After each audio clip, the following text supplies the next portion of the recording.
Hello, everybody. This is us in a car. I'm Kim. I'm Laura. And Brookie's not here. Therapy. She's the kitty today. So it's just the two of us today. Just the two of us. We can make it if we try. Just the two of us. You and I. Okay. All right. I was gonna try to harmonize So that word. this is us season 6 episode 17 called the Choo Choo Train. I loved it. So last week they were all weepy and I was like, This week I'm like bawling, pausing, like really having to gather myself, and they're like, I teared up all throughout it. I think it was because we talked about Mandy Moore saying she threw up after she read the episode. Yeah. So I'm expecting to have to throw up. Have to throw up. Yeah. You know, I think it's when people like really say, "Oh, it made me cry, and then you go see it, and it's almost like it builds it up. Yeah, it's a little bit of a letdown. So I guess that's why it was kind of. I mean, I had some of my in tears, but it wasn't like bawling, crying. I could wear my contacts the next day, kind of thing. Yeah, I definitely didn't need to take a day off, which is another thing that she said we might need to do. Right. But all that being said, I thought it was very well done, and it was very emotional, and it was very quintessential. This is us. Yes. And the more I think about the fact that next week, that's it, the more I'm not liking that fact. I know. You know what I was thinking? What? And we may have to talk to Brookie about this. I was thinking, just tell me what you think about this thought, because we've only done This Is Us in a Car for season 5 and 6. You think we should go What back if we and do go the back first to one? season 1?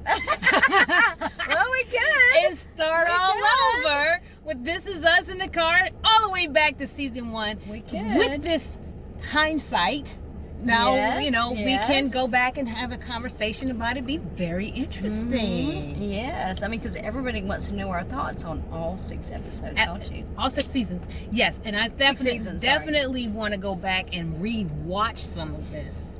Yes. So that, just to see some of these scenes again and revisit everything. I'm just not ready for it to be done. No, me either. And and there's things I don't notice. Like, you catch a lot of things.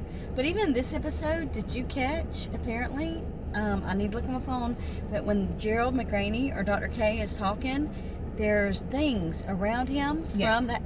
Yes, I noticed all the tchotchkes. They had Easter eggs throughout the train. They said, if you notice all the different things around him on the back and I'm just so focused on their faces and what they're saying, and wait, who am I going to catch next? I usually look at background stuff. You're good at that, so I need to do that. The prop people are really, really specific on the show, and so I definitely look around them, and so I did see some of the props underneath. So I need to go back just to look and absolutely see. This Is Us is definitely worth another watch. Yeah.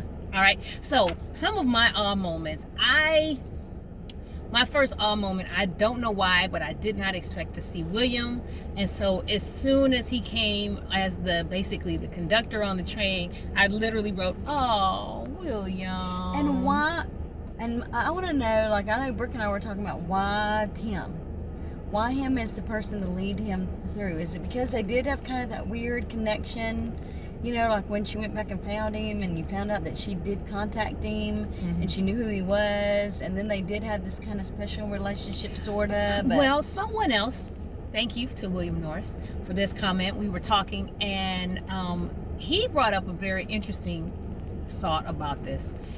William is the first significant death in the series. After Jack?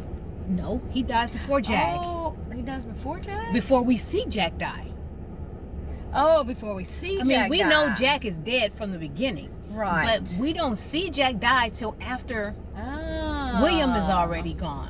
And so he is the first person we see he's the one that's been gone the longest. Okay. So him coming back, kind of walking back through her life and all these things, I think I liked it. I love William. I like his character. I will say this though, something was up with his makeup. I don't know if anybody. Said that last week I about know. Somebody. I'm not. It felt like his face was puffy. It looked like Anthony Anderson in William makeup. Well, I'm sorry, it did.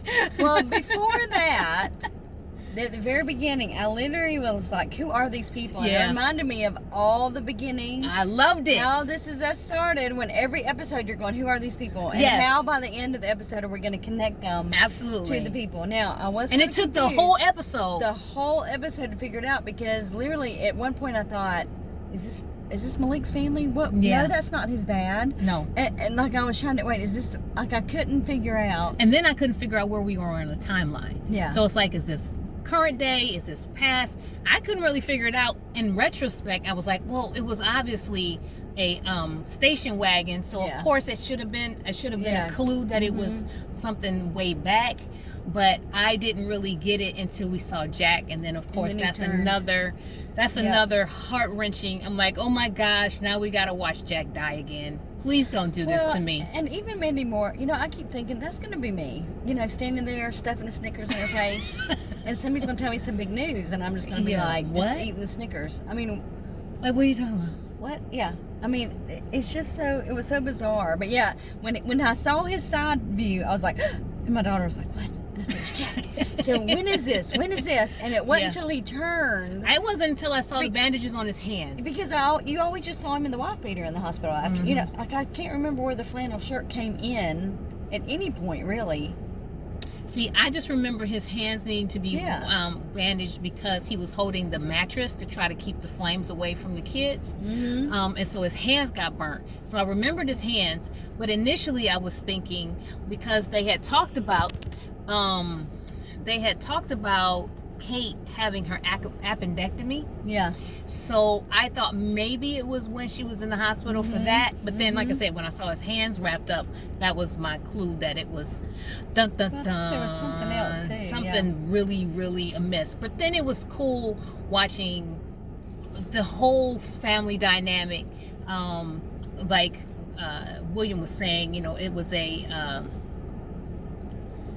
stone in the water moment, stone skipping moment, where you saw Dr. K. We know Dr. K tells Jack the lemonade story, and then Jack tells this father, what's the guy's name, Marcus Brooks, so Mr. Brooks, the lemonade story, and then you see Marcus and his siblings talking about it. And it was just, I really appreciated that they gave this new family who we'll never see again. We'll never see them again. Or is it a spinoff? I hope not. Don't do that. Don't say it. Don't spin anything off and just let it be. But they gave so much meat to this family in this episode that we didn't see before and that we won't ever see again. I just thought it was really good writing. I thought the writing overall was really good. I will say, it was interesting seeing Jack and Haley at that mid-age stage, and Phil bringing them in. One of my favorite, obviously, when we talk about everybody going in and saying goodbye to Rebecca, of course Beth goes first. Beth was on it from the beginning when she was, and they were like, what do you want? I won't say the word. Don't give me no lame duck, orange chicken, or whatever it was she said, But I won't say that word. But she always has the best lines. She always does. has the best lines. She has the best lines. I love when, so Deja comes, I'm sorry, I didn't finish that piece. No. But when Toby is in talking to Rebecca, Yeah, and he said, come on, you can tell me you love me more than Phil, right? And I was like, yes, everybody loves you more than Phil. Team Toby, all the way. Yeah, I Hashtag. wrote that down. Absolutely. Well, and they kind of I read something afterward where he was saying he was glad they kind of grew Toby up. Yeah. Even with a divorce grows you up, but, or matures you, even more so, at least you would hope. But, and it really did. And that he was glad that he wasn't just goofy Toby at the end. He's like, he's grown man guy. Grown man. Solid guy. He's grown man Toby that deserved to be there. Yeah. He was truly a part of the family. And I was really glad that Kate didn't die. Because, this whole time, it's kind of like been insinuated that Kate was not there because she was dying. I thought she was dead, Now, honestly. I do not know why she was in London. Now, Brooke and I agree on that. I think we all agree on that they just skipped over her whole story. So Toby got this maturing story. Kate, all of a sudden, it's like she's mature. You didn't she's get... doing international stuff. So somewhere in there she got a master's degree, which I didn't even think she had a bachelor's degree, but she got a master's degree somewhere in there. And it's almost like, to me, I felt like that backstory part of where she is at this point in life was like, we got to throw some girl power in there. Yeah, we need to beef up her resume a little bit. Beef her up so that she's as good as the guys. And that to me is a disservice to Kate. Chrissy, you deserve a little bit more on that. Yeah, like to show you that doing it. So I just felt like it was kind of like put in there, like when someone like throws out their degree or throws out their whatever just to give them some props. Then it wasn't, you didn't know what happened. You didn't get to experience her growing in that way. We just saw her decide on a different husband, decide to take a job. But we didn't see her actually thriving in any of that. And now she's going to London for international curriculum? Yeah, she's doing all kinds of special stuff. Like I said, I don't know why that she had... I guess that was just all about, number one, keeping people like me thinking that she's going to be dead. I thought it was going to be a plane... I was thinking... I thought the car accident was... She was in the accident with the people. Yeah, I thought that she was Russian, or I thought, okay, what plane accidents could they say happened from London? I was thinking of all kinds of stuff. Yeah, they'd have to kill a whole lot of people for Kate to have to die in a plane crash just so she can't come see her mom. Yeah, so that was... I'm glad she didn't die. I thought it was really very heartwarming when she had to run in. She ran past her kids and everything. Yeah. Mom! That would be me. That would be me. Bye, baby. I'll see you in a minute. My mama's in here. And so that was very heartwarming. Deja's story is neat, and I love the whole Beth and Randall, of course. Beth and Randall are, a couple goals. R&B. And so the whole thing, even when they were talking about the name and how he's like, and I have a secret. Yeah, Deja's pregnant. Listen. I loved it. I know, Dad, you think you know the kids, but if it's a girl, for sure. I don't know. You can tell me how boys are. Yeah. But with girls, moms know. Yeah. No matter what the relationship is between mom and daughter, moms know. I could tell when my kids are hiding something and not completely being honest and upfront. Yeah. May not know exactly what it is, but I know something's up. Anyway. So I love it. And how she was like, no meemaw here. So she said she will shove that baby back up where it came from if he comes out calling her meemaw. But I'm like, Deja, how are you gonna tell Randall not to have a reaction? Do you know this man? But I loved it how he was like, I am effortlessly cool. Yeah, and then that one tear. Cool. Yeah, he got that one tear. That's acting right there. Well, and she was worried about telling him, but to me, it was the perfect time to tell him, because he had just said how he didn't know how it was going to work. Like, we're just waiting, and to get something that can kind of sustain you or build you up in that horrible time where you are just waiting for someone you love to die, give you something to look forward to instead of just focusing right there on the moment. I mean, I thought it was so good, and I think that's why he reacted so well. Yeah. Because normally he wouldn't have. We know he wouldn't have. He would have been like, if it had just been like at the table at the kitchen and everything was a normal day, he probably would have been like, what? You still got this and this? But because of the timing, he could accept the gift of what it was. Yeah, he could embrace the gift of being a papa. Yeah. Yeah. Did you see Malik's face when he came in the room? So maybe it was somebody else? You didn't really see it, did you? Yeah. When Malik, he came and woke her up. Right. I guess I wasn't looking at his face. Because at first they just showed his legs. Right. I kept thinking it was Marcus. Of course, obviously it was a different actor and we never seen this guy before. So that was a little weird because Malik's face is very specific. He has a very unique look. Yeah. And so this guy didn't look anything like Malik. So that was a little strange. Yeah. And I think I was still, because then it jumped to, I've loved you since I was 16 or whatever. And so then I was focused on, it's Malik. So I didn't focus on who it was. Yeah. But I thought it was nice. Now, one thing that Brookie, was it you or Brooke? One of you guys were talking about thinking that they were insinuating that Jack had donated some organs to Marcus. Because, again, this is supposed to be some big reveal thing. So I know the doctor said that he was okay. How the situation's reversed in that 20 minutes or whatever. But I was thinking I was thinking circle of life, like Yeah. like he lived did too. because Jack I died. thought he got Jack's heart. or something. I mean, that's another movie that I really like. But I was thinking he got Jack's heart. Or blood transfusion or something. Yeah. Something and but yet that really isn't implied when you go back and really think about it or anything. It's just that they were he's two now working completely on, separate issues. Yeah. That because the doctor was working on Marcus, he missed the Widowmaker. But he couldn't have really done it. I mean, from what I understand, those are just kind of what they are. Yeah. Mm-hmm. So it's not really a thing. So, yeah. Unless they, I don't know, maybe they could catch that a little early. And unless he had been right there with him, and it happened, and they got him. But I mean, wasn't he in the room by himself when it happened? Yeah, I mean, literally, Rebecca had just walked out the room. Yeah. Mm-hmm. So I don't think that. I'm not a doctor. I just played one on TV. Mm-hmm. No. But so then as you know, Kate walking through the train. I mean, not Kate, Rebecca walking through the train.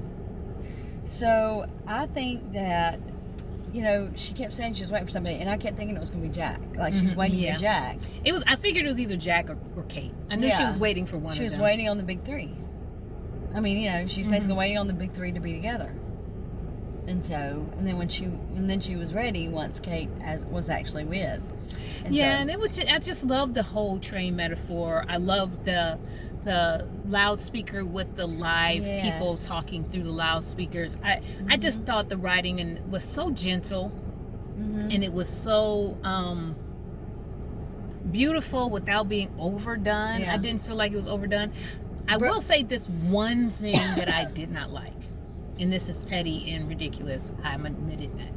But I felt like Kate seemed giddy and childish. Rebecca, I'm sorry. Well, that's what Brooke said too. Like she needed a little bit more depth of which character. we know she was remembering wanting to do it as a kid with her. But yeah, it was kind of more. She was kind of here, and you know, and even when she said, "This is sad," it just seemed. Yeah.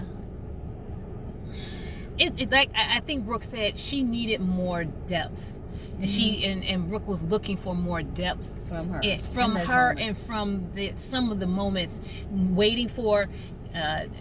Brookie brought up the score that in previous episodes you really get manipulated emotionally by the score and by the music, and they didn't necessarily use the same type of musical manipulations, at least not to the same extent. She felt like she couldn't get pulled in as much because they didn't use some of that. Use music, and she was kind of like little girlish instead of you know, wow, you know, she's saying this. I mean, I don't know, and maybe it's, you know, it's that when like they were coming across as surreal, like it's a surreal moment or something. But I don't know. Weird. That was a little extra. Go ahead. Well, I was gonna say I did like that. I guess William said at the end, you know, but if something makes you this sad, it must have been wonderful as it was happening. Best line.